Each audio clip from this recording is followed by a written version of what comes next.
네, 여러분 반갑습니다. 이명표 칼럼입니다. 자, 오늘 준비한 경기는 어제 날짜 분석에 이어서 다가오는 프로토 승부식 81회차 7월 16일 일요일에 치러질 K리그 2부 두 경기 분석으로 준비했는데요. 자, 오늘 경기 분석 같은 경우는 어제보다는 조금 더 딥하게 들어갈 거고요. 영상이 길더라도 도움이 필요하신 분들께서는 반드시 끝까지 시청하시는 것을 권장드리면서 자, 오늘의 첫 번째 경기 부산 아이파크와 성남 FC의 경기부터 빠르게 거두절미하고 분석 시작해 보도록 하겠습니다. 자, 먼저 홈팀 부산부터 지난 경기 내용 살펴보도록 하겠습니다. 자, 지난 경기 분석에도 다뤘었는데 부산은 아쉬운 역전패를 기록하며 무패 기록을 6경기에서 마감했습니다. 자, 그리고 후반 들어 급격히 상대에게 주도권을 내준 것이 가장 아쉬웠던 지난 경기라고 볼 수 있는데요. 자, 하지만 이번 경기 상대 같은 경우는 비교적 하위권인 11위 성남이고요.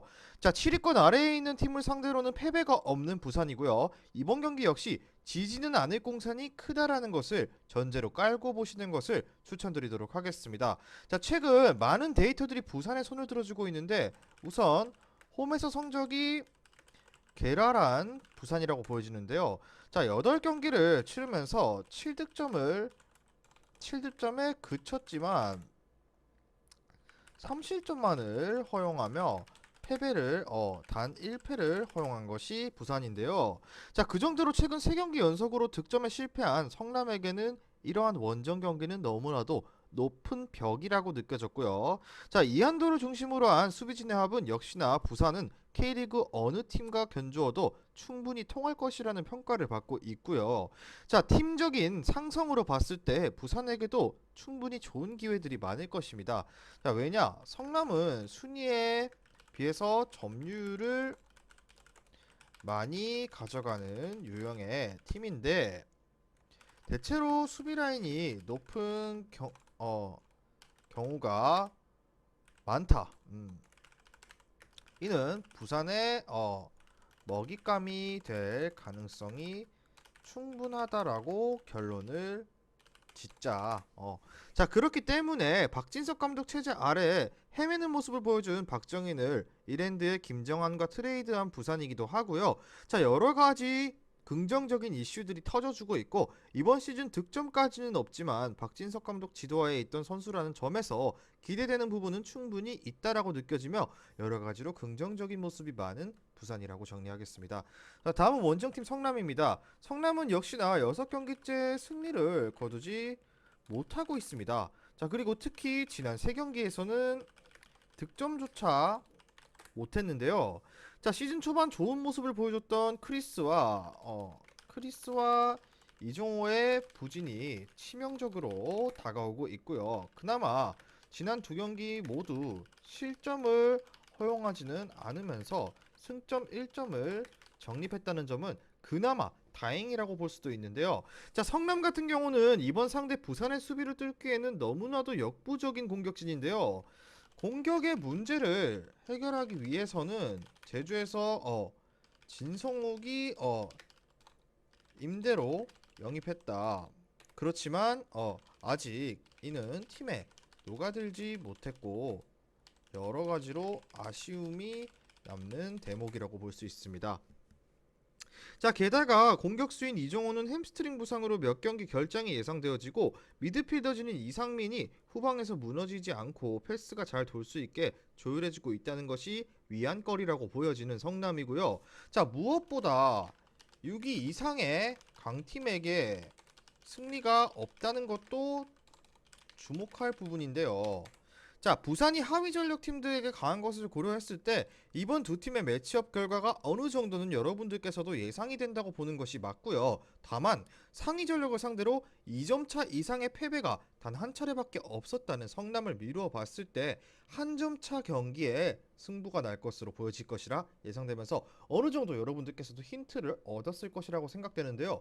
자, 그렇다면 결론을 말씀드려 보자면 이번 경기는 부산 쪽의 승리 그리고 2.5 언더 핸디캡 같은 경우는 무승부 쪽 접근을 최우선적으로 권장드리겠습니다. 자, 왜냐 부산 같은 경우는 많은 데이터들이 승리를 가리키고 있기도 하고 특히나 수비력과 성남의 공격력이 맞물렸을 때 성남의 득점 확률이 굉장히 낮아 보이는 것이 이러한 선택지의 이유라고 보여지고요. 다만 올 시즌 앞서 말씀드린 것처럼 성남이 패배한 경기들을 봤을 때 2점 차 이상으로 진 경우는 단 2차례밖에 없었고요. 부산 역시 이번 경기 핸디캡을 극복한 경기가 2경기뿐이기 때문에 배당 대비 핸디캡 무승부의 가능성이 상당히 높아 보이는 경기라는 점도 참고해 주셨으면 좋겠습니다. 자, 중요 포인트를 찝자면 부산 아이파크는 최근 직전 경기 아쉽게 패배했지만 여전히 긍정적인 데이터들이 자리를 잡고 있고 하위권 전력을 상대로 패배하지 않는 모습을 이어가는 반면 성남은 상위권을 상대로 한 점 차, 두 점, 승리를 기록하지 못한다. 뭐 이 정도로 정리하면서 일반 승리 부산 승, 부산 승에 마이너스 1.0 핸디무 그리고 2.5 언더 쪽 접근까지 여러분들께 권장드리면서 두 번째 경기 분석으로 넘어가도록 하겠습니다. 금일 준비한 프로토 승부식 81회차 1191.40배당 9배당 조합으로 준비했고요. 조합이 궁금하신 분들께서는 영상 끝까지 시청하시고 영상 아래에 있는 고정된 댓글의 링크를 클릭하셔서 수익방 꼭 입장하셔서 받아보셨으면 좋겠습니다. 두 번째 경기도 지난 경기에서 다뤘던 경남FC와 전남 드래곤즈의 맞대결 경기로 준비했는데요. 자, 이 경기도 빠르게 경남FC부터 살펴보도록 하겠습니다. 자, 경남은 현재 5연승을 기록하며 1위 자리를 유지하고 있는데요. 언급한 기간 동안 14득점을 기록했고 공격진의 활약이 단연 압도적이다라고 볼 수 있습니다. 자, 특히 최근 글레이손과 원기종이 박스 안에서 골 결정력이 상당히 좋은 모습이다 라고 정리하겠습니다. 자, 정말 많은 활동량을 쏟기로 유명한 경남인데, 자, 여담으로 설기현 감독은 지난달 휴식 기간 중에 남해에서 일주일간 고강도 체력 훈련을 병행했는데 이것이 후반 중반 이후에 페이스 유지에 굉장히 지대한 영향을 주는 것으로 풀이해도 될 것이라 느꼈고요. 적어도 현 시점에서는 한 발 더 뛰는 이들의 전략이 굉장히 유효하게 먹혀 들어가고 있다 정도로 생각하시면 될 것 같습니다. 자, 이걸 정리하자면 정말 많은 활동량을 쏟고 있고 지난 남해에서 치른 일주일의 고강도 훈련이 최근 페이스 유지에 굉장히 긍정적인 영향을 미치고 있다 정도로 결론을 지었고요. 자, 상대는 최근 들어 수비 조직력에 문제를 보이고 있는 전남인데요. 자, 상대는 최근 수비에서 잡음이 있는 전남이고 사소한 실수들을 자주 기록하면서 경남의 압박을 상대로 후방에서 공이 원활하게 넘어올지 의문이 남는 대목이다. 자, 그렇기 때문에 지금의 경남의 활동량 정도라면 전남의 진영에서 공을 계속 뺏어도 전혀 이상할 것이 없다라고 예측되어지고요. 자, 경남의 우세 속의 경기가 진행될 것이며 지난 맞대결을 참고했을 때 어쩌면 대량 득점이 나올 가능성까지도 여러분들께서는 배제해서는 안 된다라고 정리를 해보도록 하겠습니다. 자, 그런 결과로 봤을 때 원정팀 전남을 살펴보면은 전남 같은 경우는 최근에 무엇보다 실점이 너무 많다라는 것이 치명적인 약점이고 지난 경기에서도 3대3 무승부를 기록했는데요. 자, 긍정적인 부분을 찾으라면 3골을 먼저 실점하며 끌려가던 경기를 결국 동률로 만들어서 승점을 1점이라도 따왔다는 정도로 볼 수 있는데, 자, 그렇지만 부정적으로 볼 만한 지표들이 더 많은 전남인데요. 특히 지난 4경기에서 10실점을 기록한 수비진의 문제점이 원인이라고 볼 수 있습니다.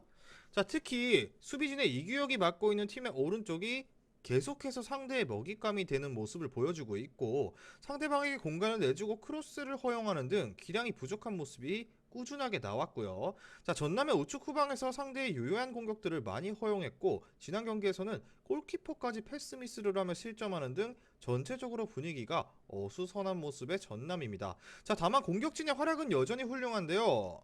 신입생 수비진의 잡음이 주된 문제지만 공격진의 활약만큼은 훌륭하다. 자, 미키치가 2경기 연속 교체로 출전해 팀 공격을 살려내고 있고, 후반 막판 보여준 파이널 서드에서 정교한 패스웍은 경남을 상대로도 충분히 위협적인 모습을 보여줄 것이다 라고 정리를 하겠습니다. 자, 그리고 여기서 덧붙여서 말하자면은 여담이지만 지난 경기 분석에서도 경남에 대해서 이야기를 할 때 후반 실점 관리가 어느 정도는 약점으로 자리하고 있는 경남이기 때문에 양팀 모두 이번 경기 득점에 대한 가능성은 열어두시는 것을 권장드리면서, 자, 오늘의 결론을 말씀드리자면 역시나 경남의 승리 쪽 작품과 다득점을 추천드리겠습니다. 자, 왜냐, 전남의 수비진이 최근 보여주는 모습을 고려할 때는 당연한 결과라고 예상할 수도 있겠는데요. 자, 상대에게 측면과 후방을 쉽게 내어준다면 박스 안에 글레이손과 원기종에게 양질의 크로스가 공급될 확률이 높고요. 자, 경남의 최근 득점력을 감안할 때 전남의 멀티 실점 확률이 상당히 높고요. 다만 발디비아를 주축으로 한 전남의 최근의 공격 전개도 경남과 비교했을 때 크게 나쁜 편은 아니기 때문에 다득점 쪽을 선택하는 좋은 근거가 될 수 있을 것이고요. 다만 승부는 역시나 경남 쪽으로 많이 기울 것이라고 예상하면서 중요 포인트를 적자면 경남은 최근 들어서 많은 활동량을 기반으로 좋은 페이스를 유지하고 있고, 전남은 공격보다 수비에서의 잡음이 너무나도 심각한 상황입니다. 이 정도로 정리하고 봤을 때 경남의 마이너스 1.0 핸디캡 승리까지, 그리고 2.5 오버 쪽 접근을 권장드리면서 오늘의 K리그 2부 일요일 경기 분석은 마쳐보도록 하겠습니다. 자, 긴 영상 시청해주셔서 감사드리고 경기 시작 직전에 공유되는 최종 조합은 수익방에서 공개합니다. 자, 수익방 입장은 영상 하단에 고정 댓글에 링크를 클릭하셔서 입장하시면 매일마다 주력 조합 그리고 고배당 조합까지 한 조합씩 무료로 받아보실 수 있으니까 꼭 입장하셔서 받아보셨으면 좋겠고요. 저는 내일 경기 분석으로 돌아오도록 하겠습니다. 미리 말씀드리지만 제가 프리뷰해드린 내용은 말 그대로 내용 분석입니다. 수익으로 이어지는 최종 조합은 유튜브에 공개할 수가 없기 때문에 현재 영상 고정 댓글로 카톡 주시면 경기별 실시간 라인업 및 심판 성향까지 분석한 최종 조합 드리겠습니다. 저를 모르시는 분도 건승하시는 하루 되세요.